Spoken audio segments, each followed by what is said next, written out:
Welcome to Telling the Tale. I'm your host, Mitchell Farley Wolf, and this is the podcast in which we're going to cover every single Telltale narrative adventure video game. I'm joined, as always, with host Dustin Cornelius Jackson. Dustin, what's up? Hey, this is Dustin Cornelius Jackson. You might remember me from the last episode. Oh, okay. Normally, Dustin hits me with some sort of joke, or pun, or deconstruction of something that happened in the episode, or often just the episode's name. You know what, Mitchell? Mm-hmm. I don't have a joke for you this week because I am above the law. Yep, there it is. Welcome to our discussion on The Walking Dead: A New Frontier, Episode 3, Above the Law, released on March 28th, 2017.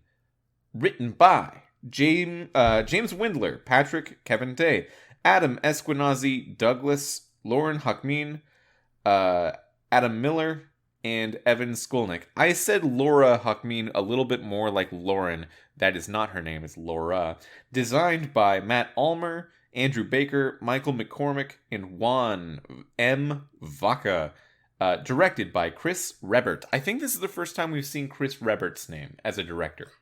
Interesting. I gotta say, I feel like this episode in particularly is I thought to myself in my head, wow, this season really just does a much better job at making the deaths feel more impactful. I know I said it before, but this episode in particularly made me go, holy shit, they just really got it this time. Did we see any deaths in this episode? Well, maybe not deaths, but just like it felt like the at least one. I just remembered one. Yeah. But yes. Yeah. Yeah.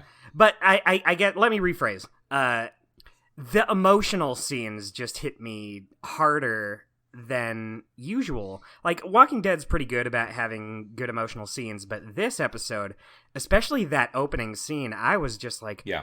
Oh. Don't do that. A little bit of context in the way that I played the game this week. Okay. It's 10 a.m. on a Sunday morning. I woke up at 7 to play this game. And it is absolutely the earliest I've ever involved myself with any Walking Dead material. I'm also in the eye of Hurricane Hillary right now. Oh. Which is proving to be a little bit less of a deal than it was made out to be. Awesome. That's good. There's still time, though. I don't want to jinx it. Well, if it makes you feel any better, Mitchell, I know exactly what you're going through. It's raining here today. It's similar. Yeah, I mean, right now that is kind of just what it is. I'm looking out the window, and there is rain. So, cool. I like a little rain from time to time. Yeah, ripping myself out of bed to play just an absolutely exfoliating video game at 7 in the morning during a hurricane is some real vibes, and I'm kind of still in it, so I don't know. I don't know how much reflection I've done yet on that experience, but right. I've gone through it for sure. I'm glad. I'm glad you've gone through it. Yeah, with that in mind, I would say that my one sentence review of this episode is okay. Now it's getting started. Here we go. That's my one sentence review. Okay, comma. Now it's getting started. Period. Right. Getting apostrophe. There's no G. There's no second G. That's how you know you mean business. Yeah, because it's getting started. Dustin, I think we were... I don't want to say cold or down, but we were loose on the first 2 episodes. You know, loose. We were loose. Loose is a good word to use. Is that how you feel? That's kind of how I feel about it on the first 2 episodes of this game. Yeah, because I feel like it's just because we've done... I've said this a bunch of times already, but, you know, Season 3 wasn't really giving us anything we hadn't seen yet. It was doing it well. I was enjoying it enough. I liked the characters, but it just felt so... I can't be as into this just because we've done this whole song and dance many times before. I get it. Yeah, I agree. By the way, before we get going into full discussion of this episode, our good friend Courtney and friend of the show, she has revealed to us that we said a ton of shit wrong last episode. We were a couple of dummy heads. And that just makes me wonder, like, do we do it every episode and no one's there to call us on it? Is Clementine even her real name? Yeah, her name is Jessica. Weird. Okay, things we messed up. I called the ship the Nakamura, the ship we explored on the first episode. Nakamura is not its name. Its name is Urshinabi. The Ishimura is the Dead Space ship, and I might have been getting it a little tied up with that, but that's still not Nakamura, so I don't know where I got that name. I blame you for not correcting me. I was about to say, the shittiest part of that is, like, you got it wrong, but I did nothing to correct you. I just assumed you were right. Yeah, you usually know what you're talking about. You just soaked it in like sunshine. I said it and you were like, I just sat there and let it happen. Yeah, you photosynthesized just hearing my thing. Okay, so the other thing I said was Khan's husband. Courtney has informed me that his name was Bao, not Bo. Now, in that particular case, I think I knew that. It's a saying things problem more than an information problem. That one was at least closer than the ship name. Yeah, and that's more like, I don't really have that accent, but I could have had that accent that confused those vowel sounds. Right. And the last thing, probably the most important, because this is a plot error, was that Anderson Dawes, we talked about Anderson Dawes and his relationship with Drummer. Apparently, Anderson Dawes was mentioned in episode 1 as someone that Drummer used to serve with and then betrayed. And it's never really explained, but she thinks about it. And there were flashback voice lines like the one that happened in episode 2. Right. Okay. Yeah, that makes sense. I didn't remember. Yeah, I buy that. In a new season... You could honestly tell me anything about him and I would have believed it. I think the first 10 sentences of dialogue of any episode 1 are like, I'm not ready to absorb it yet. So if your first conversation in the season is, looks like you betrayed Anderson Dawes, I'm gonna be like, yeah, and I can't hear that yet. Hold on just a second. I need to know what the tone is before I absorb any information. Yeah, can you do a puzzle where I interrogate a rat first? Yeah, could I maybe move lasers in on a mirror-based maze? Let's start a little easy. Yeah, so okay, sorry about that, and thank you for keeping us honest, Courtney. If you have a correction for the show, we do corrections every week. You can send them in to @correction on X. We'll get it. Mitchell's Correction Corner. Yeah, the handle is @correction, comma. The comma is written out in letters in the @ symbol. Mitchell's Correction Corner, presented by Dustin Cornelius Jackson. That's how you get us. Yeah. I mean, that's where all my money goes. How do you feel about Cornelius as your middle name? It's not, but I like it. Yeah, right? I could vibe with Cornelius. I was thinking about some of the names in that family of names. Since we were playing Batman, and there's Falcone in there. Falcone's first name is Carmine. And that just feels like... one. Yeah, we could bring that back. I don't know if I've ever heard it outside of being a mob boss. Yeah, I've never heard anyone with the name Carmine. Yeah. It feels evil, but I like it. So, there's that. Yeah, I like that. I like that you like it. Speaking of feeling evil, how'd you feel about this episode of The Walking Dead? We said it was strong.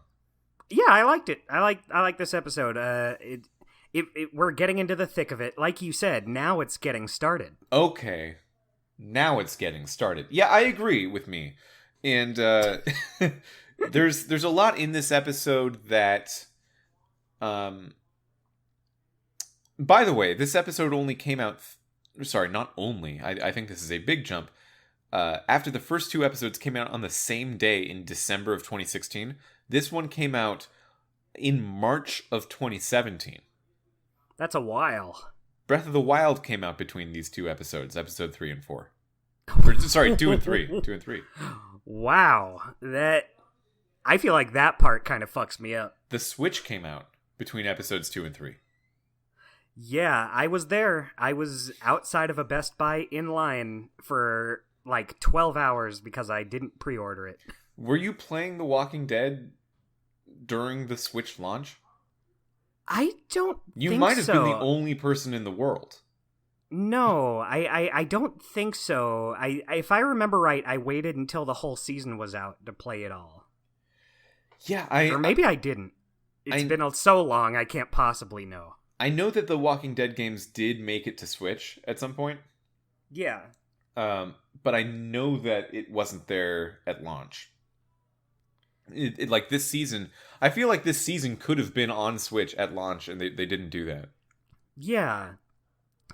You know what's it's interesting thinking about what Telltale games made it onto Switch, because in my mind it's not that many, but a fair amount did. Like the Walking Dead games. I know Minecraft did.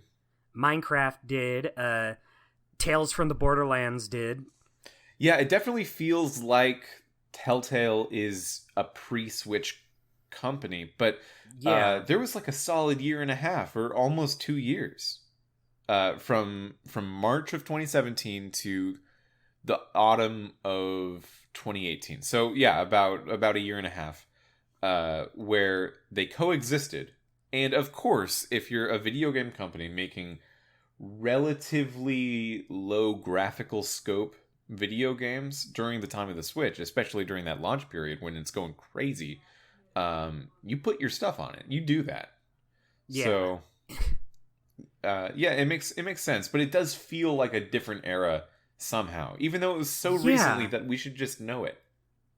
Yeah, it's just it's a weird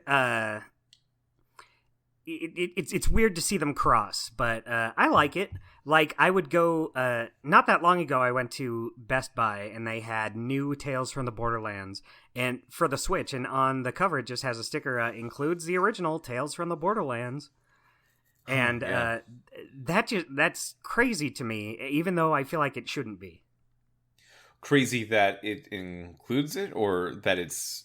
Just crazy that Tales from the Borderlands is on the Switch. Right, yeah. I don't think there's anything Telltale did that couldn't have run on the Switch. Well, I guess now The Expanse probably can't. Yeah. Actually, I don't know. Maybe it could. So much of it is empty space. Yeah. I don't think it is, though. It's not on Switch, right? Yeah. I don't think so. Yeah, I would be kind of surprised if it were. I don't know why, though. You see, Nintendo's losing a lot of games just by having such a weak console comparatively. Xbox just did that with Baldur's Gate. You hear about that? No, I didn't. What happened? So the story is that Baldur's Gate 3, which is really tearing it up right now. People are loving that game. It's becoming a moment. They had no plans to make it console exclusive, with the exception that like it just couldn't run on Switch. So it came out for PC. It is within the month going to come out for PS5. The only reason it's different in time is just to make sure it's ready for like technical reasons. And they wanted to come out at the same time as PS5 on the Xbox, but there's an aspect of the game where you can play split screen co-op, so you can like do couch co-op with it. Okay. On the Xbox Series X, perfectly fine, runs about exactly as well as the PS5. On the Series S, it can't, because the Series S is simply not really the same amount of power as the Series X. And Series X is like a real current gen console, and the Series S is kind of another mid gap between the previous generation and this generation. So Larian said, "We're not going to release the game without split screen on the Series X, and Xbox won't let them do a different version of the game for different consoles. Like anything that comes out on the Series X has to also come out for the Series S. Right. Which, like, is costing them what is probably going to be a lot of people's Game of the Year, and is, I think, a very likely contender for Game of the Year at the Game Awards. Right. It could have come out on Xbox, and they just sort of didn't do it. What a bad call. Yeah, it cost Xbox having one of the games of the year. They just could have, but their weird Series S versus Series X infrastructure seems to have inadvertently lost them the game, and has created, at least for the time being, they say they're working on it, but at least for the time being, it's a PlayStation exclusive now. Just because. Sucks. Sony had paid no money for that, and it just happened. Boy, that's a goof. It's a goof, right? We call that a goof. Yeah. Well, they could have easily just said, okay, you know what? You don't have to do the split screen co-op on the S. But they decided not to. Well, yeah, I think Xbox at that point was saying, like, oh, you could just release it without split screen on Xbox. And Larian was like, no, split screen is important to us. It's part of the game. It's part of the game that it can be co-op, online, or couch. So yeah, no, like they refused Xbox to compromise on their vision, because it worked on the Series X. And I frankly, if I were Larian, yeah, I would be a little annoyed that we can't just let me put it on the X and not the S. But yeah, they don't let you do that. That's crazy to me. Yeah. But hey, the I'm not S, Mr. Xbox. Yeah, the Series S is a very interesting decision, because like, it just doesn't let you go full current gen. Yeah. Yeah. Anyway, any hoozle. Any hoozle. How about that Walking Dead? Oh yeah.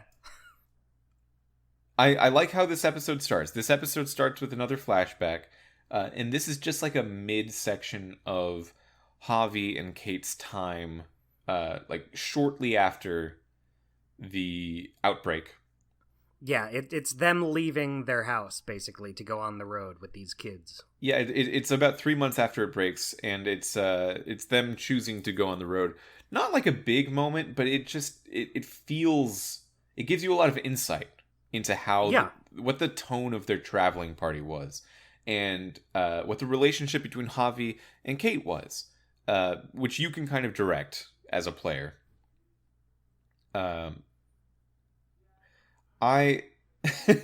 It's revealed that Kate picks the name Muertos for the walkers. Yeah, I was like, just say zombie. It's painful how much you're dancing around it. She's just like, I just don't know what to call these I wrote down the quote. She goes, he's one of those things. I don't even know what to call them. It's like, really? You don't know what to call them? You've never thought about it? You never took one look at them and said, oh, that's like zombies from the movies. You know, this would be a good question for someone who's more acquainted with the comics or the show of The Walking Dead. Has zombie fiction simply never existed? This concept has just never been a thing, and everyone was wowed when they saw, oh, the dead living? That's crazy. Yeah, like, has there never been Night of the Living Dead in this universe? Have they never referenced the fact that movie exists? Or that, like, Louisiana style voodoo folktale and religion have ideas of zombies? Like, is that not from anything in this universe? Is that just not part of it? Because obviously it is different from our universe because, well, there's a zombie outbreak. So how many other things are different? I think it would be great if they just kind of mention it offhandedly, like once ever. They're just like, hey, you know, this is kind of like that one movie, Night of the Living Dead, and the person they're talking to is like, oh yeah, I can see that, and then it's never brought up again. Just everyone else in their traveling party is like, I've never seen it. I What don't is know. that? I don't know it. Night of the Living Dead? What? Night like KNINGHT, like with like a knight from It's like a period piece. like a King Arthur thing. No, not real. It's more like the later, like what happens after the day ends. Oh, like with these muertos. Yeah, with like similar to the muertos, but these ones are called zombies. Weird. Strange. They're called zombies, like that Caribbean thing. Oh, weird. That's crazy. Okay. So once we come back to we're like kneeling in front of the gate, right? At Right. Richmond. And David comes up, he sees that Kate's dying. All of a sudden, you know, we're let into the good graces of the group. David I think we had a conversation last episode about like, are we ever going to be siding with David after what we've seen in these 2 episodes? He's such a dick. He is such a dick. Yeah. David's a very complicated character, I think. I will give this episode props for humanizing David in a way that I thought was very unlikely that I would feel about him. Yeah, totally agreed. I'm not on his side, but he's everything we've seen from him before is like a minor slight against him happens and he punches someone. Right? Like he's on the offense immediately in every scenario. And You dropped my glass? my famous army glass? It makes me happy. You knew how I felt about that army glass and how happy it made me. Yeah, and he was like about to start a domestic about it. And it's just your army glass, man. You're not even in army right now. Yeah, are you drinking something right this second? Yeah, so I think the episode does a very good job of like at least making you forget a little. Nah, maybe forget's probably the wrong word, but it shows the good side of David, the side of David that makes you remember, like, yeah, he is my brother, and not in a way that like is very happenstantial. It's just happenstantial. Yeah, we'll run with it. Like he's your brother in a way that matters, in a way that people care about. People care about their brothers, and you are actually starting to care about David at least a little bit. Not maybe in a practical sense. I don't think they've made a strong argument for Javi like suddenly really and actually allying with David. Yeah, I do think they do a good job at keeping David kind of in a gray area, though. Like, you're not sure whether like something happens later. Mm-hmm. We'll get to it, but boy, it's kind of a roller coaster. No, just say it now. I think we're going on chronologically enough. Okay, cool. So later on, you find out that when Clementine was part of this group, David specifically kicked her out of the group because she was stealing medicine for AJ, who was sick. But he also says, "No, we're just gonna keep AJ." Yeah. He kicks. That's a real dick move. Clementine out because they have medicine, and the doctor there says, "No, you'll waste it on him." And Clementine says, "But we're saving it for someone who needs it, and he is that." And the doctor says, "No, he'll die." No, don't. Yeah, the doctor's like high off his ass. Yeah, and he's wrong. It turns out that AJ survived because of that medicine. So A, Clementine was right. B, the medicine was saved exactly for a scenario like this. C, even though they're mad at Clementine in the moment, they still steal Clementine, essentially her son. That, I mean, we can talk a little bit about what it means for a 12-year-old to have a son. But yeah, just like every part of that was so rude and shitty. And David's still like, well, you had to, you know? But the thing that these Walking Dead Telltale characters can justify by saying we had to is it's a growing list. It's a vast list. Yeah, I guess I hadn't considered that you had to. Yeah. That didn't cross my mind. I thought you didn't. That's on me. Yeah, sorry. I guess I was wrong. Yeah. But So then after that, you have to choose whether or not to let David into the shelter you're in. Mm-hmm. That's being swarmed by these muertos. Yeah. I let him in. I let him in. It just felt like. And here's the thing. After that scene, I was like, oh, I'm just never going to be on David's side. Fuck this guy. This is like as bad as it gets. Fuck you. You are just a bad guy I don't want any part of.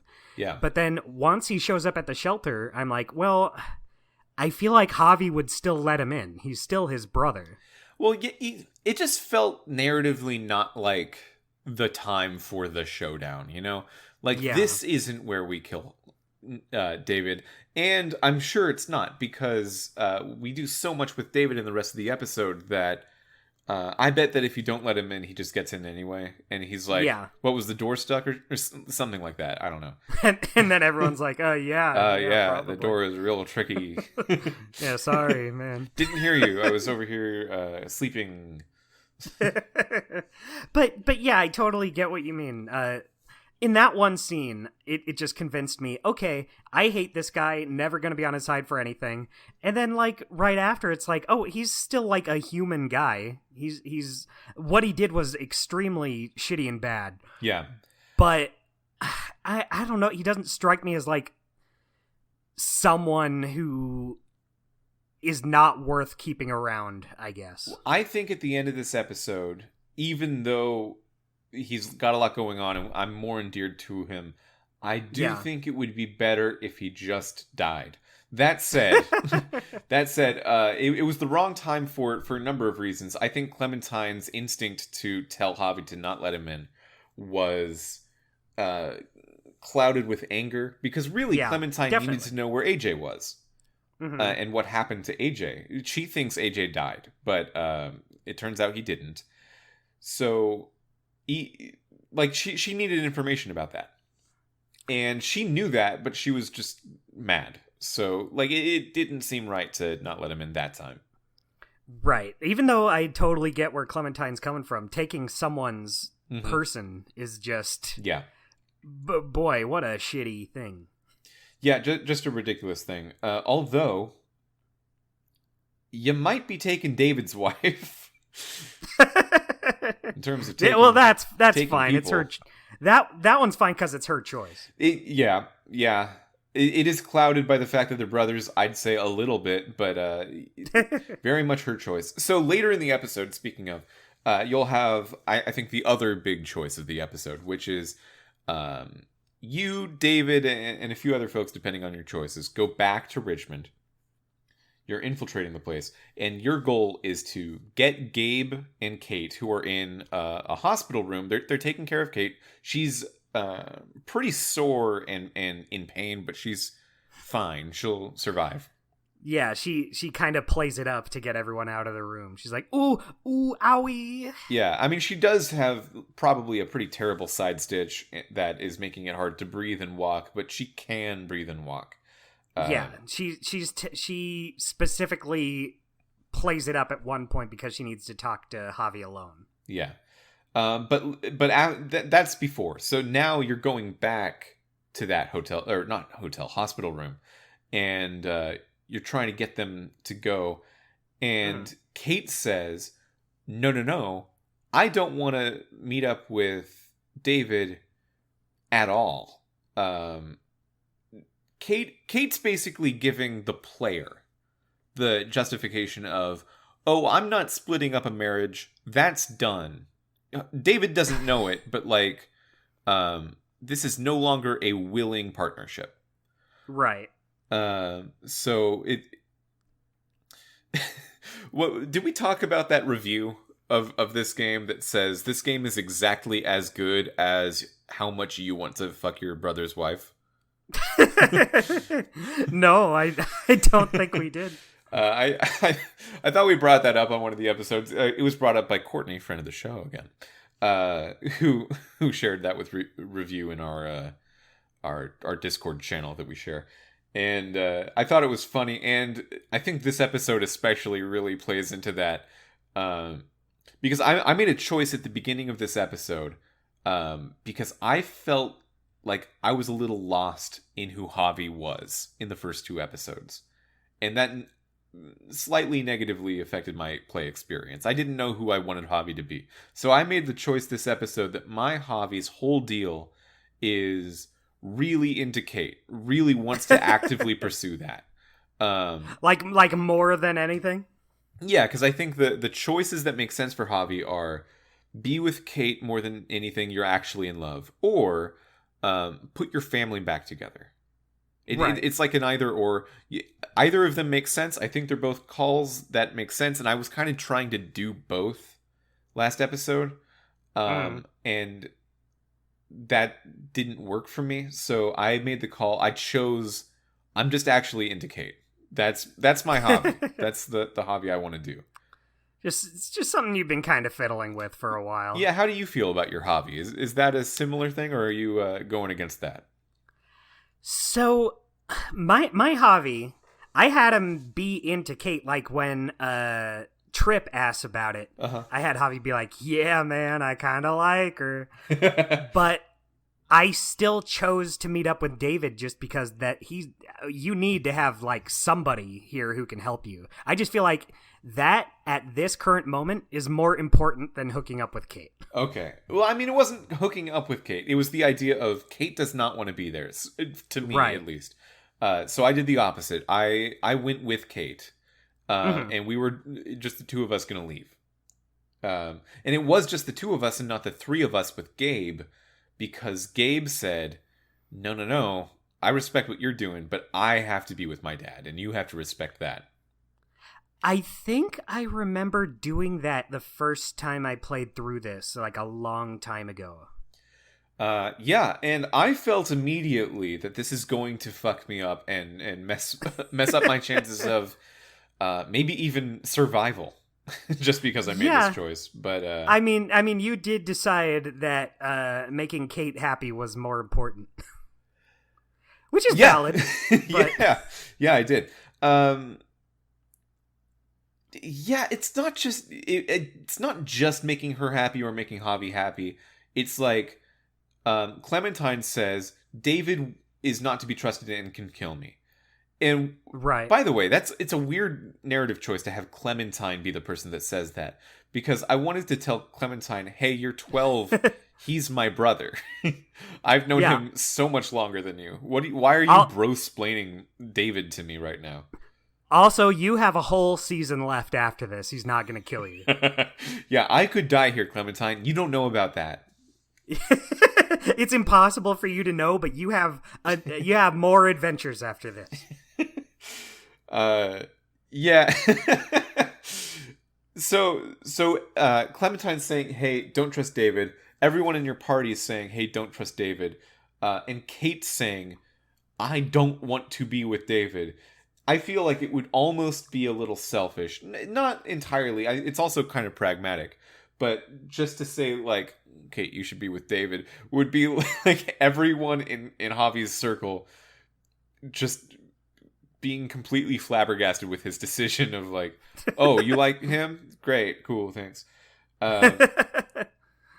Well, see, I stuck to David's plan because to me personally, it felt like David was maybe, like, I don't remember anything what happens going forward, but it felt like David was pretty genuine about, like, not being into, like, he was like, this situation's fucked, I'm just being, you can trust me in this moment.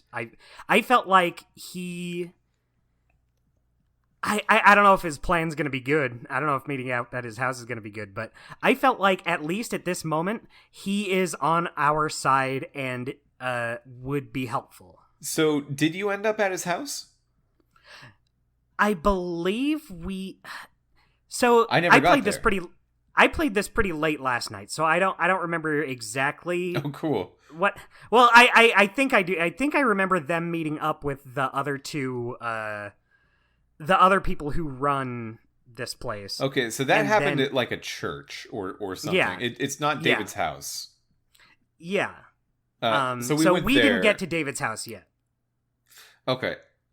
So what happened with me is that I I didn't really try because I respected his decision, but we couldn't convince Gabe to come with us. So Right. just Javi and Kate are like walking out of town, and then they're stopped by two of the, just like two goons. And Duh, where do you think you're going? yeah, very Scooby-Doo-esque. And they stop us, and we get in a skirmish, and eventually Kate runs away. Kate gets away, but Javi is brought back to where David is. And during that sort of trial, it's not really a trial. Like, David is bringing the evidence against Joan, who is one of the co-runners of this place, that Joan's been leading raids against other innocent people, and they've been dying, including Mariana. Yeah. That's fucked. Mariana's her name? Yeah, Mariana. Cool.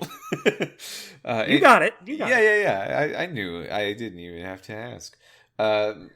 Including, like, David's own daughter died, and David brings up the point, which I think is very good of him. Like, how many other sons and daughters did we kill, not even knowing we were doing this, because you, Joan, wanted more cake? And it was a good-looking cake on the table, though. I feel like it's such a good argument that Javi and David, like, work together on, even though David is very mad at me because he knows I tried to sneak away. Right. With his wife. Even though he's mad at me, like, we're working together to bring this case against Joan, and everyone there is like, yeah, but we need the stuff that she brings in, so we're gonna side with her, actually. Man, the way you worded it just makes me picture Javi just, like, tugging on his collar, like, oh, sorry, I guess I did try to sneak away with your wife. It is a little bit like that. I have Javi go like, David, it's not about you, there was just no safety here. David doesn't really feel better about that, but I think it is at least pretty honest without being mean. Right. Which is how I normally try to live my life. Very cowardly, trying to be honest without being mean. So it makes Javi a relatable character. Yeah. By the way, as they're, like, trying to sneak past some guards right before this, Trip is with you. And Trip says, how are we going to get past these guards? And then you hear the guards say, all right, let's hang out right here for a while. And then the other... Let's hang out right in this specific spot. The other guard says, smoke break. Woo! Telltale and their long history of good, stupid guards. Great guard dialogue. Let's hang out right here. I think the company's strong suit is writing believable dialogue. And when it comes to guards, they throw it all out the window and have a completely different approach. They know what they want to do with the guards' dialogues, and it's not believability they're after. Yeah, well, because if it was believability, they'd just be like just boring guys who stand there. I think they're like, these are characters that are not gonna matter going forward. Let's do whatever we want with them. Yeah, that first time through Tales from the Borderlands, they have such good guards in that. Such good guards. Yeah. That first episode is so good. Yeah, totally. I will say, even new Tales from the Borderlands, I think we appreciated the guards more than, like, the rest of the game. Yeah, you got Hubert Hot Dog in there? Who could forget Hubert Hot Dog? See, it's not all bad. It's just mostly. A lot of memorable names in New Tales from the Borderland, even if the game itself didn't really appeal to what we were finding interesting in some of these Telltale games. Yeah. But a lot of good names. I really like Hubert Hot Dog. Very, very brutal scene earlier in the episode where we kill Badger. Yes. If you choose to kill Badger. Yeah, so Badger, for those keeping score, is the member of the New Frontier who led the attack against Javi and Kate early on in episode 1, and eventually became the person, I think it was him specifically, to shoot Mariana. Yeah. Yeah, so obviously David's not happy with it, but he needs to, like, lie low about it for a while. But later they just run into him, and David gives Javi the go-ahead to just chase after him and let him have it. I was not conflicted at all about killing Badger. He, tried to attack me also, so, like, we're in a fight. It's not Yeah. just an execution. You were defending yourself. Yeah. But Jesus doesn't like it. This really got under my skin. This made Jesus go from weekly guy last time to unweekly guy this time. Yeah, I guess from Jesus's perspective, we could have, like, knocked him... Fuck his perspective. Well, yeah, just trying to explain what they're saying he's seeing, which is, like, we could have knocked him prone, taken his guns and weapons, and maybe, I guess, done what I did for Max, which is to not kill Max, and we're using Max as leverage to get back in there and use as a witness against Joan. But yeah, I mean, it really couldn't have shaken out that way in a way that I would have understood it to go. I know that you can not kill him, but someone has to kill Badger in that moment. Yeah, you can choose to kill him or let him become a walker, because he's dying either way because you shoot him in the torso. But yeah, Jesus comes at you like, I guess human life isn't something you value very much, and I'm like, go fuck yourself, you idiot. Go eat your own ass. He attacks me first. He would have killed me. He killed Mariana first of all, and then he was coming after me. Yeah.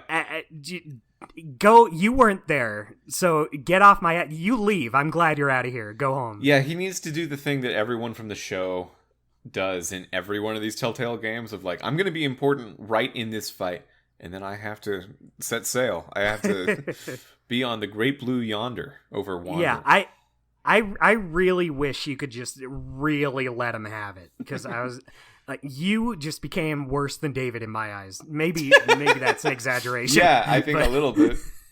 A little bit. But in that moment, I was like, you get out of here. I never want to see your face ever again. You literal idiot. He was my weekly guy last episode. He was mine too. And now I never want to see him ever again. Yeah, so I feel like this is becoming a little convenient that every time we see a new like a new civilization, a new group of people in one of these Walking Dead stories, they are right about to have the gnarliest infight. Like, it has to be right now when Hobby shows up that the Joan stuff comes up, right? Like, every single time we meet a new group of people, one of the leaders is realizing another leader is not on the level. Yeah. Like, right away. It's as soon as we were introduced to I think it's Clint and Joan and Dr. what's his name? Dr. Octopus. Dr. the doctor. Oh, I had it written down. It's sort of a longer... Dr. Lingard. Yeah, so Lingard, David, Joan, and Clint are the four heads of this community. And as soon as we're introduced to Joan and Clint after we've already met Dr. Lingard, I was just trying to guess, like, okay, is it going to be Joan or Clint? Who's not cool here? Because it has to be someone, and it's Joan. Right. Although Clint and Dr. Lingard did pretty much roll over for her. Yeah, and neither of them are very cool either. I guess Clint is probably, like, the most okay. He's just kind of, like, not on your side. Yeah, Clint's whole thing is growing food, and that's really the only thing he's concerned about. So, like, I can't fault him that much on that. Dr. Lingard really should have a backbone of some sort. Yeah. He's got this southern gentlemanly voice about him, too, that very slowly and cautiously explains why he's a piece of shit. And like, he's just talking into circles a lot of the time. He's talking at all. Yeah. Fun character, but yeah, not a good guy. Good vocal performance. Great vocal performance. We should have more people in real life that talk that way. I think we're losing them.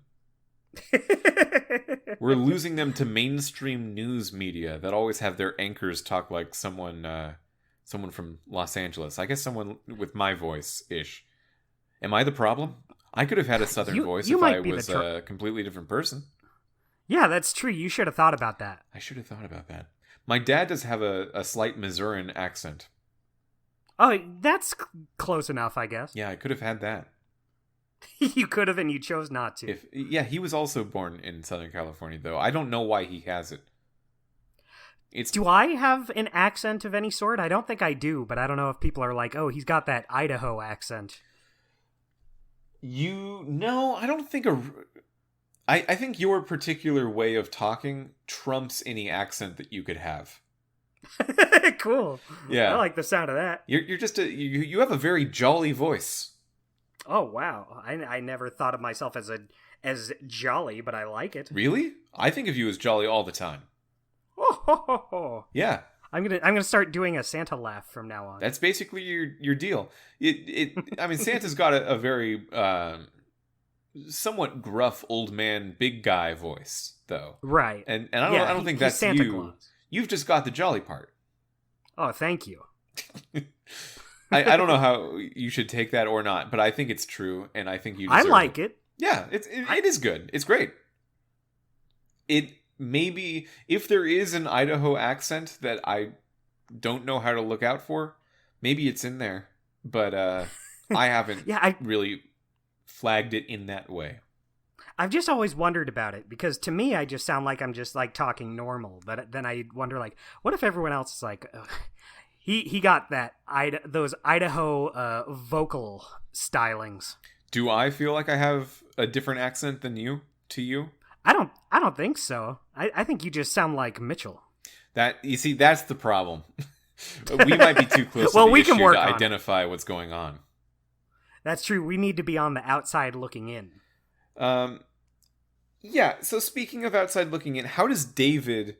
It's not a good segue. How does David react to you when you meet up with him? Because he's mad at me. He just doesn't react, I guess, since, it was the plan, so me showing up he's just like, oh, good, you did that thing you said. Yeah, in retrospect, I guess I really wouldn't have lost anything if I just went with David's plan, but it felt like the right thing to do in the moment to get Kate out of there, so I don't know. I get you. To me it just felt right being like, Kate, I get where you're coming from. I would love nothing more than to smooch you right on the head. But we kind of need David to get us out of here. And he's not a good guy, but at least in this situation, he seemed like on the same page as us. Like he seemed very, this is fucked. Something has to end this. What's going on? Yeah, so in classic Telltale format, you don't get the opportunity you want to sit down with David and just explain, hey, I'm with Kate. You know how Kate was my wife before? Or your wife before? You know how... You're saying this to David. You know how Wallace and Gromit can never just do the thing he has to do? I'm doing that right now in not I'm not going to be a Kate. Wallace. I'm not going to be a Wallace about that. I'm just going to tell you what's going on. David understands. You say, I'm not going to be a Wallace, and David's like, okay, I get you. I'm following. Yeah, I mean, I'm not happy, but I'm glad you're not a Wallace about it. So I guess it evens out. Yeah, it's a obviously rough situation for David no matter what. Like, you do get an opportunity to talk about Mariana, and David takes that hard but also responsibly, and in a way that I think that was the conversation that kind of turned me around a little bit on David. David's not just like shooting up people, like he's not just throwing a tantrum like the old version of David we might have expected to do. Yeah, don't break his glass, whatever you do, Joan. Yeah, and this is his daughter died, and he's like understandably very upset, but also like he's thinking through, okay, how do we deal with this? A very respectable approach in a tough situation. Yeah. But yeah, you don't get to do that with Kate, which is the thing you want to do. Or at least I did. I was trying to figure out, like, if we're gonna fight, let's fight right now, and then be done with it. because there's 2 more episodes that we could just be happy in. Yeah, it could just like be a cool situation. Yeah, you can never just do the happy episode in The Walking Dead. Has there been a single episode of The Walking Dead that's been at least more good than bad? Not even a little. Like there are like small moments. Yeah, like half of an episode has done it. Like when you go to that the Christmas tree building and you meet up with Kenny for the first time in season That's 2. exactly the one I was thinking of. But that ends pretty bad. Yeah, it ends pretty bad and it starts pretty tense. Yeah, you don't even get to have a roll credits episode transition in the middle of that. You have to experience the bad thing before the episode can end. Yeah, I think that's just the way The Walking Dead is. You don't get to have happy episodes. Yeah. I guess Michonne ends all right, depending on what you do. If you save the girl. Yeah, I think so. It's better than because before that we did Walking Dead seasons 1 and 2, which both have pretty downer endings. Yeah, not like energized by those endings. Yeah, but Michonne at least had you're still in this shitty world, but it ends on a more positive note than the others, which I guess is appreciated. Mm-hmm. Yeah, that is nice. I just can't imagine this going well. But I foresee a path. This is my speculation. I foresee a path out of this season where Javi and Kate are still alive. And maybe I'm a fool. Maybe I'm an optimistic fool, Dustin, for thinking that could be possible. But that's what I want to try. So that is what I'm aiming for as a player. And you're aiming to keep a couple of the main characters alive, like just the 2. A couple, yeah. I mean, hopefully we can get Gabe in there. Hopefully we can get Tripp in there. I wouldn't turn my nose up at even David staying alive. But I mean, we're gonna have to make a choice at some point. We're gonna have to make a pretty big one. And I think that my choice already to tell Gabe that we're leaving David and then just end up with David again and know that Gabe is going to come up and kind of spill the beans, I think I already messed up a little bit. I think David's already going to be mad at me. So probably, yeah. Yep. wouldn't that be a crazy way for it to end? David is now part of your party and joining you, but Gabe stays behind and becomes the new king. Yeah, he's like the boy king of Richmond. Exactly. That I gotta say, I wouldn't have seen it coming. Well, Gabe didn't stay behind. He was trying to stay with David. So wherever David goes, Gabe will be. That's true. Maybe by the end he will decide, no, my people need me. Yeah, Gabe will someday become the boy king of Richmond, but it's not time yet.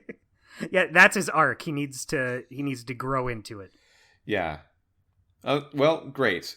How do you feel about... I guess we covered everything. Well, I just want to ask, how do you feel about Clementine's role in this episode? Because I think more than either of the past 2 episodes, really, Clementine has become much more of an accessory to Javi's story. Yeah. I like it. I like having her around. I like this story that she's in because it justifies putting her in a really bad spot. Like, she lost AJ. She was kicked out of this group and lost the one person she had. I buy that. It gets me on her side. I buy her anger. I thought Clementine was pretty good this week. Yeah, it's interesting to think about Clementine's role in relationship to Telltale's arc with the game itself, because we know that there's 4 seasons of the show, or of the game, and we have a little out of fiction knowledge that it starts about Clementine and ends about Clementine, and it really is Clementine's arc. Maybe we shouldn't know that at this point in playing through the game, especially if we were playing it when it was coming out. But I think even then, you could make the inference that that's what's happening. Right. And she's not the main character of season 1, but she is central to it. She is the main character of season 2, not the main character, and not really central to season 3. And then the final season, season 4, she's the main character again. Yeah. So season 3, in that way, really does feel like the black sheep of the group, the least directly central to Clementine's story. And I think the question that I'm continuing to monitor as we play through this episode or the season, and we'll hit on it harder at the next 2 episodes when we get to them, is what is this doing in Clementine's story? Why is this a chapter of Clementine's story? Right. And in the first 2 episodes, I think I had an idea of we'd completed the sub arc of Clementine's character arc of her growing into a person in the post-apocalypse. That's what seasons 1 and 2 of The Walking Dead are all about, making Clementine become a person. And now we're seeing, okay, who is she? But you need to see. I guess maybe I'm just talking it out loud right now, and I feel like I'm getting somewhere. Let me know how you feel about this. Okay. Maybe we have to see it from someone else's perspective in order to understand who Clementine is. Because if we were Clementine, we wouldn't be as responsible for what she's doing to the rest of her world. Like the cause and effect that she's putting out there is mostly felt by the other people that have to deal with her. So we can't be her. We have to watch from afar. You have to witness her. Yeah. But it's still not really like her choices that are driving this thing. It almost feels shoehorned in a little bit. Interesting to me right now. Like I don't think her story with AJ and her past experience with David is that load bearing compared to anything else that we've seen in this season for this season. Like you could take out Clementine's part and I think it would play the same, right? I think so. I mean, I will say that scene with him taking AJ, that did really affect how I see David. Yeah, that's true. That's true. And I feel like that helps. Like I was saying, I felt so conflicted about him because like that one scene just made me go, "Oh fuck, David! David's the worst." And then immediately right after, I'm like, "All right, I'm gonna let you in, and I guess I'm gonna follow your plan." Yeah, I guess my question, and we won't ever be able to really know unless we ask, and that would be easy enough to do. So I guess we could know. When they were planning and writing The Walking Dead: A New Frontier, were they doing it with the idea that like, oh, Clementine's arc is done, but we're just gonna still have her hang out and be part of the story? Or were they doing it with the idea of Clementine's arc is a 4-season arc, and this is an important part of it? Yeah, I'm not sure. Yeah, I mean, I think there's a strong argument that the end of season 2 is the real end of Clementine's arc. Although, of course, we haven't seen the rest of this season what they'll do with Clementine, and we haven't seen what the final season will do with Clementine. But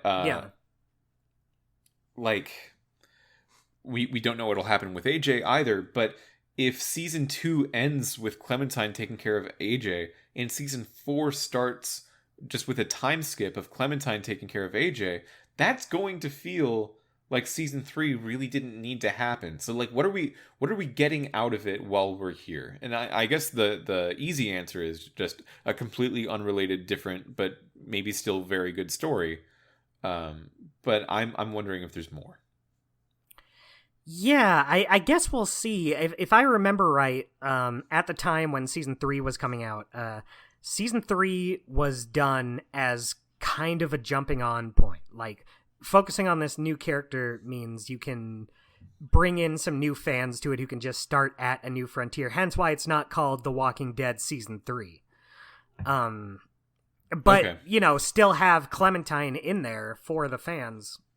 So I don't know. Maybe it's part of a stronger narrative overall. Maybe it is just like a season that could have been a one-off. Yeah. The weird part about it is that season 4, the final season, is so soon after the end of season 3. It's like less than a year. That's So crazy. That I feel like that's even crazier than season 3 coming out at the same time as the Switch. yeah, yeah. But like there's almost no gap between 3 and 4, which is why it would be so strange to me if the idea with 3 was we're kind of starting over, but Clementine is still there. And then season 4 is like, nope, completely reversing the ship. It's about the story you've been following this whole time. It is not the jumping on point. We're going to call it the final season just so you know what's up. So Yeah. for them to like recoil and turn around the direction so fast, I guess based on what happened in season 3 is strange because like we've played worse Telltale games. Yeah. I don't know if I like what I've seen so far in A New Frontier nearly as much as season 1 or 2, which were very strong and among the best Telltale games, I think. I feel like there's things about it that I like just as much. Yeah. But But I it wouldn't see might this as like a downhill turn. A slight yeah. downhill turn, but like it's fine so far. Yeah, I mean, I've already said it a million. I won't say it again. How we're just so used to what The Walking Dead is. Yeah. It just can't hit as hard as those first 2 seasons with what it's doing. Sometimes now that we've just been playing it for so long, I'll be recommended a lot of Walking Dead show clips on YouTube, and sometimes I'll watch them, and I'm immediately thrown into the reality of like how different the tone of the show and the tone of the games are. Oh They yeah. are so not the same flavor. I Yeah, think I never got into the show. I think like the beginning of the show and season 1 of the game kind of started a sort of similar place in terms of tone, but then they diverge so significantly. And what the Right. Telltale games feel like and what the show feels like are so weird and different that the fact that Jesus shows up in the game, 'cause I saw a clip with Jesus in it in the show. It's just such a weirdly different vibe. Very strange. Interesting. Yeah, just not the same tone at all. To the point where like I saw the clip of the Walking Dead show and it took me a moment to be like, why would this be recommended to me? This is so outside. Oh yeah, with the game. I forgot the game and the show were the same thing for a moment. Yeah. Right. Yeah. I never got into the show, but I do enjoy these games. Speaking of enjoying things, would you enjoy hopping to our segments? I would enjoy nothing more or less. Which segment would you enjoy the most? Why don't we do Weekly Guy? I think I gotta give it to David, even though I wasn't enjoying him as a person. I think what they did with his character in this episode was it was all very strong narratively. It did leave me conflicted about not changing my mind and just doing what I wanted to do the whole time anyway. But, now I felt a way about it. So good job there. Yeah, no, I totally agree. David's also mine for that exact reason. Like, I feel like it really made me think about his character, the way I saw this guy. Because they really do show him just doing absolutely heinous stuff. Yeah, in this episode. Like, but he is also standing up to Joan in a way that no one else has the courage to do, and he's sort of providing this whole community with a sense of morality that is righteous and good. But like he's just so angry that he feels like Kenny a lot in that way, right? Where Kenny's a crusader for the righteousness of man or whatever, but Kenny also is a loose cannon. He's just got such a short fuse, and like a short fuse on a loose cannon, that cannon's gonna blow. That was probably the best thing you've ever said on this whole podcast. Yeah, it really came together. Yeah, a lot of, maybe those are part of the same metaphor. Those two metaphors are actually the same metaphor a little bit. And yeah, you have that feeling with Kenny. And I think seeing Kenny as recently as the end of season 2 and now at the beginning of season 3, we're like, okay, you're right away being given a character at the end of Kenny's arc of like, he is a good person who tries his best and loves you. Like, there's nothing that Javi could... I'm now convinced there is nothing that Javi could do that could convince David to, like, actively try to hurt him. But there's a lot that Javi... Or there's a lot that David will do that will inadvertently hurt Javi because of his limited perspective and his inability to empathize with people in certain situations. Yeah. You know what was a weird thing they did with David at the beginning of the episode that kind of gave me an expectation, but I'm not sure if it was really that followed up on, is at the beginning when David sees that it's you, his son, and Kate, he does not even say hi to Gabe at first. Yeah. Gabe has to come up to him. He is like, "Whoa, Javi, it's crazy that you and you alone are here." Yeah, my wife's on the ground. But how are you doing, bro? And then Gabe's like, no, hey, Dad, remember me? Yeah. I'm your son. And so I thought that was gonna paint a more clear picture that, oh, this guy is not like a family man. He did not come back for them. He obviously just doesn't have a strong relationship with this kid. But you see him and Gabe kind of getting along later. Oh, yeah. Like he's very clearly caring about his family. And the reason he didn't come back is just opportunity. He wasn't able to. Yeah. Exactly. Yeah. It just kind of painted a weird picture at first that I guess wasn't what they were going for. Yeah, I think Telltale, to their credit, has been very strong and careful about how they depict this character as a protagonist or antagonist, because if he did anything like abandon his family when he could have come back, I think that like gives you enough excuse to just say like, okay, yeah, fuck David.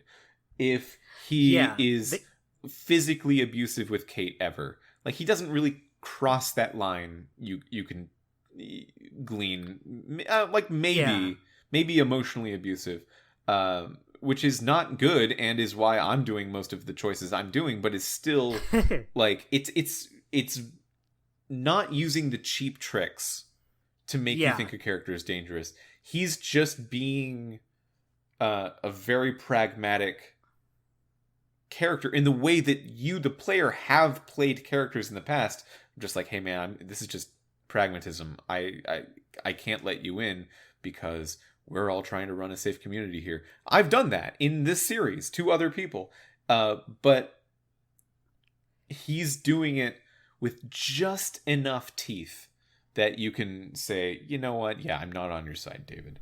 Right. Except I am. Except, like, we're going against Joan now, so now I'm on David's side, I guess.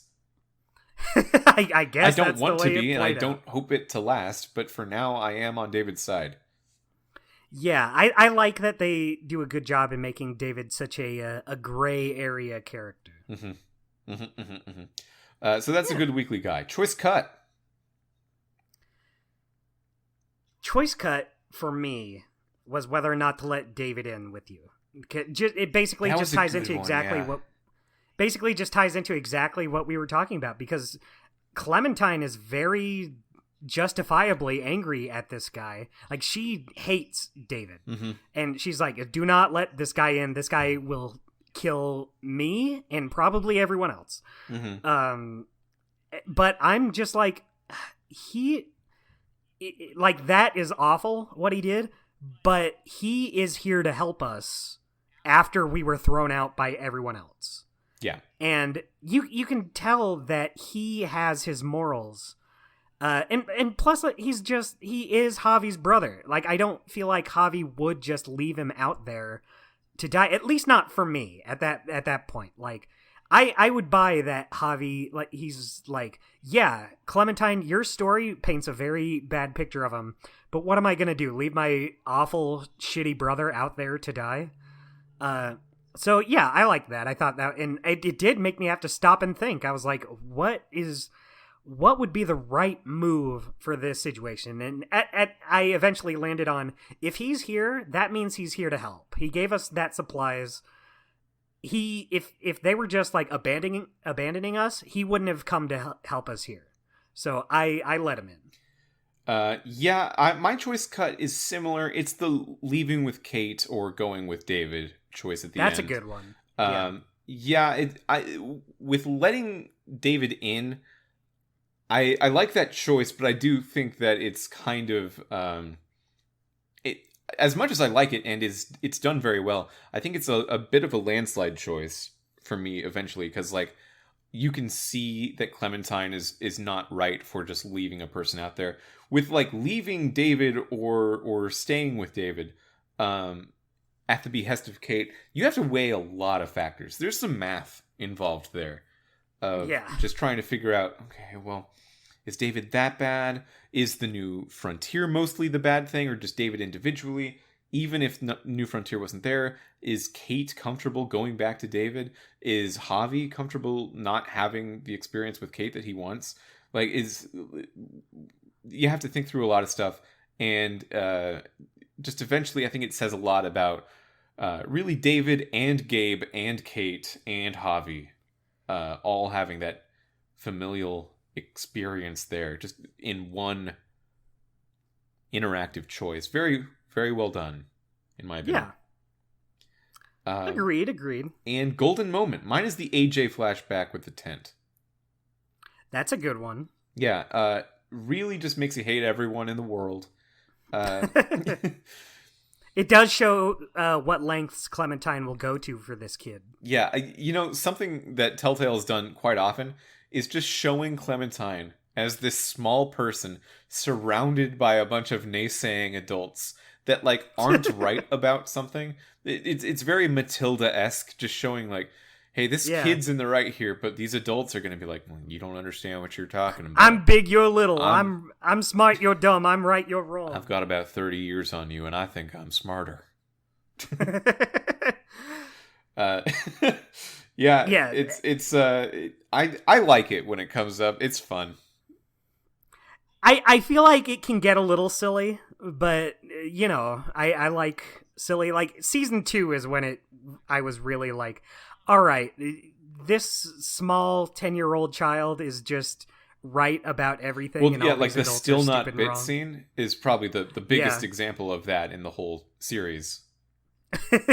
My favorite, it's not really the same thing, but my favorite scene is when who are the characters Clementine is with at the museum? There's no way. There's no way I could pull their names. Yeah, it's been too long. It's the red-haired woman and the black man from season 2. I love when so they're trying to get the water that's behind one of those what do you call them? It's like a shutter. Yeah, it's like a cashier's stand thing with the with the shutter down. Yeah, it's stuck, but it's open a little, and they're just like, gosh, if only there was someone who was small enough to get in there and get to that water. Is there like anyone? Oh, was his name Mike? Mike. It was Mike and Bonnie. Mike and Bonnie. Yes. Yeah. Yes. Yeah, they're just like, yeah, Mike, do you think you're small enough? And he's like, no, I don't think Bonnie. Bonnie, how about you? No, okay.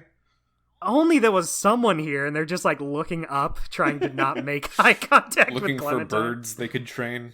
Yeah. And Clementine's just like, I guess I'll do it. Yeah. She's getting tall now. She's getting like reasonably heighted. Yeah. Mm-hmm. Yeah. They grow up so fast. I know. It feels like just yesterday she was a young child in a treehouse. Yeah, by the way, at this point, the kind of like pseudo relationship stuff they were pointing out at the beginning of episode 2 between like, ooh, maybe Clem and Gabe, I think that feels more ridiculous than ever right now. Yeah, well, especially at the end because Gabe is kind of like, well, I'm just kind of I have to be with my dad. And then meanwhile, Clem is a full mom. Yeah. Like they are the same age, I guess, but they're so different in maturity. It would be weird. Yeah, but it's just funny how did you get this? Maybe you didn't if he ran off to be with his dad, but for me, Gabe was like, I'm just kind of glad Clementine's here. I'm just kind of glad she's here. No, I didn't. I didn't get that. That's fine. Yeah. Yeah, and you're just like, oh, buddy, that's not gonna happen. Yeah, it's like a dog chasing a car. What are you gonna do, Gabe, with Clementine? She'll kill you. What are you gonna do? Bring her a flower? Yeah. She's killed so many people. She doesn't want to see your like video game collection or whatever. Yeah. He can almost do a skateboard trick. I can't quite do the kickflip yet, but I'm trying. I'll be able to do it soon. I call this a half kickflip. And Clementine's like, wow. What's your golden moment? Just the opening. I thought that whole opening scene was so well done. Just it really sells that emotion of because that's what I was thinking of early. Because earlier I said they do a good job of making the deaths feel meaningful, but then I kind of stepped back from it because I was like, oh wait, I don't think anyone died in that scene. But no, it shows one of Gabe's friends had become a walker, a Muertos, one might say. Yeah. And they really talk about it. Like, I think that's what was missing from season 2 is a lot of these deaths, they just move past them fast. Yeah, in season 2, there is no real reckoning with the zombies. They're not a critical part of the story. They... Like, having to deal with them is... But in season 1, the zombies are very much a part of the story. You have to reckon with the fact that Clementine's parents turned. And Lee eventually would turn. That is rough. That feels worse than anything else than that typically happens. And you get a small flavor of that with Gabe's friend Drew, who you don't see him turn, but you recognize him. You do have to put him down. Mm-hmm. And yeah, I guess that's what was missing from season 2 for me, because as soon as someone dies, they're just like, nothing we can do, let's move on, let's get out of here. And here, they take time to have Kate and Javi talk about Gabe's friend. And also, when Mariana dies, they take the time to show like how people feel about this shit going down. It just really makes it feel meaningful. And I do like season 2, but I just feel like in season 1, the deaths of characters were huge. You were like, whoa, that really impacted me. And in season 2, it's like, there's Nick anyway. Yeah, in season 2, the only death I think I really care a lot about is Kenny at the end. Well, for me, it's Kenny. It would have been Jane if it was Jane. I just, like, the end of season 2 matters a lot. It might be the most significant death in any Telltale game for me, but everything else in that season is really in service of that in a way that makes it feel very muted until you finally get to that moment.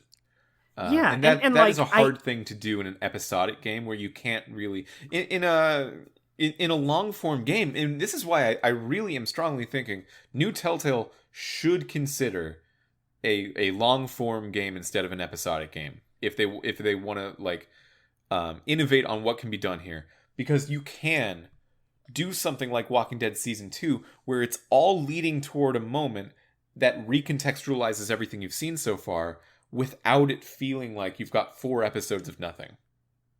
Yeah, exactly. And like Season 2 has deaths that affect me. Like, I hated seeing Sarita die. She was nice. Sarita was rough. I thought it was rough seeing Luke fall on the ice, but like Yeah, that's but like it feels like the characters don't get that time to think it's rough. It's just like, no, we got to keep this story moving. We got 5 episodes. Sarah's gone. She's done. She's underneath the stairs or whatever. Yeah, Sarah was clearly a misfire because you can tell what they meant to do with it. Like that one affected me just because it made me angry. I was like, what the fuck? The moral of Sarah is trying to show Clementine, like, it probably is a good thing to be as nice and accommodating and trusting with people as possible, but in this circumstance you will likely lose them, and you need to be aware of both sides of that exchange. And I think that's what they're trying to do with Sarah. And like, depending on what ending you get with Sarah, because she can die in like 3 or 4 different ways in that episode, but she has to start the episode alive and has to end the episode dead, where in a longer project you can kind of like, if it was an 8 to 10 hour premium game product, Sarah could go whenever, depending on when it felt right. It didn't have to happen in one of the 1.5 hour episodes. Exactly. And that limited. I think Walking Dead Season 2 is probably the most limited Telltale game, limited by the episodic formula, in my opinion. Yeah, and I do still enjoy it. Like, even playing it for the show and talking about it made me like it more than I did before. But yeah, I feel like that's a big issue I have with it. That Season 3 so far doesn't, like, Season 3 has its other issues, but that is not one of them. If a character dies, then I'm like, good for you for showing these characters affected by this death.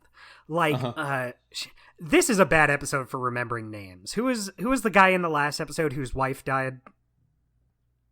Who we killed? Oh, Conrad? Conrad, that's it. Yeah. Yeah, when you have so many characters, I'm just not going to remember these characters that are around for like a couple episodes. Yeah. But yeah, Conrad, they showed like he is just torn apart by his wife dying. And, you know, I still killed him because I think he could have killed my boy. Mm-hmm. But I felt for him. It made me be like, you are a character who's in a rough spot right now, and I am sorry for... It's great, and I felt that with Gabe's friend here. And it especially sucks because Gabe was a kid then. It shows Gabe and Mariana much younger in this flashback. I did write a note about that, because the sizes of these characters are a little wonky here. Gabe and Mariana feel like they're... If you just look at them, they look like 8, 9, 10 years old. But if you look at them next to Javi, they look like Thing 1 and Thing 2 from Cat in the Hat. They're like their perspective shrunk compared to a real human. I get what you mean. They look at them from like a low angle. Yeah, it's like, you are tiny. Because usually when children are short, they're short in a way that's like chunky. Because like compared to an adult's just longer. But these kids are as long as adults. And as thin in that way, but they're just very short. Exactly. Yeah. But yeah, I love this opening scene. Not just that, but also like Gabe wanting to write the letter to his dad, like he's so broken up about having to I love leave. that. Yeah, love it. Just this whole scene, I think, is just so good. In a way that I didn't really get from Season 2. You know, we already harped on Season 2's shortcomings, but I really do think I didn't feel anything for these characters until the ending of Season 2. And here in Season 3, I've gotten so many little moments that endear me to them. And I think that is one of its strengths, even if I'm getting a little tired of hitting the same plot points we've seen. Yeah, can you believe at this point right now, there are only 6 more episodes of The Walking Dead? Only 6. So 2 more this season and 4 more the next. And that's it. Yeah. You know what? I had that thought the other day. I feel like I have this every single time we talk about it. We're getting close. We're getting close to the end. Yeah, exactly. Like, it really just hit me like, oh, we really... And, like, each season we're doing has, like, a good amount of episodes, but, like, there's really very few... A friend was asking me, like, what all we have left to do, and it's just a handful. It's getting there. Yeah, it's really even if it's going to be a while. It's It's not that long, or it's not that short. It's going to be like 30 more weeks, which is a long time. It's more than half of a year away, but still, we've come so long. We named the episode numbers not after the episode of the podcast, but after the number of episode games we've played. And for this podcast, Dustin, we've played over 100 video games. Isn't that just too crazy? That is too crazy. I mean, some of the... That's a lot. I don't know if you'd consider an episode of a Telltale season a whole video game, but they were sold individually at one point. So, yeah. Or at least most of them were. So it is kind of wild. Yeah, we're doing a service talking about these video games. I wouldn't go that far. In fact, I would go no further with the episode. Thank you for listening. Next week, we'll be back with episode 3 of The Expanse, a Telltale series, as it comes out. What do you hope happens to Drummer? I hope there's a gorilla in this episode. Oh, big hopes, big hopes. I also... Wouldn't that be great? Yeah. You get like a gorilla sidekick in space. Yeah, it's just like floating. That would be great. The gorilla doesn't know how gravity works. Yeah, it might unfortunately be dead due to the vacuum of space, but it's there, and we can appreciate that. Yeah, as long as it's there, it doesn't matter whether or not it's alive. So thank you for listening. We'll talk to you next week. Bye. Have a great day. Yeah, that one. Yeah, I forgot that we had one. We should get a better one, huh?